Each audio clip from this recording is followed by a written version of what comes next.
வார்த்தையோட ஆவியானவர் எப்படி கட்டு தந்தாரோ அதை மட்டும் சொல்றேன். சில குறிப்பிட்ட காரியத்துக்காக ரொம்ப பிரயாசப்படுவோம், கடைசியில் அது இல்லைன்னு வந்துடும். ஆனா அந்த இடத்துல இன்னொன்னு வச்சிருக்கிறார். ஆனா அதாவது ஈசாக்கு மனசுல ஆட்டுக்குட்டி இருக்கு, ஆபிரகாம் மனசுல யாருதான் இருக்கிறா?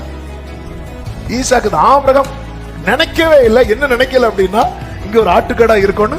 அப்ப ஆபிரகாம் அந்த பலிபீடம் கட்டினதெல்லாம் யாருக்காக? இங்க டிராவல் பண்ணி வந்தது யாருக்காக?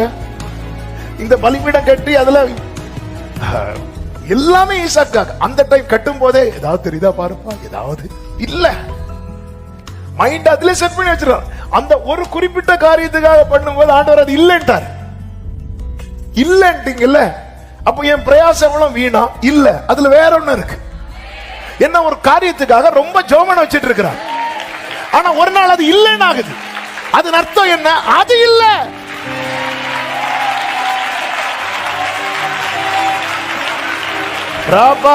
அது இல்ல,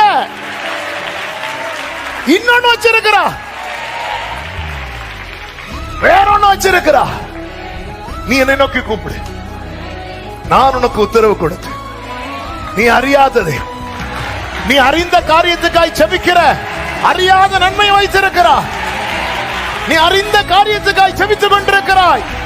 எத்தனை பேருக்கு நான் சொல்ற வார்த்தை புரிகிறது?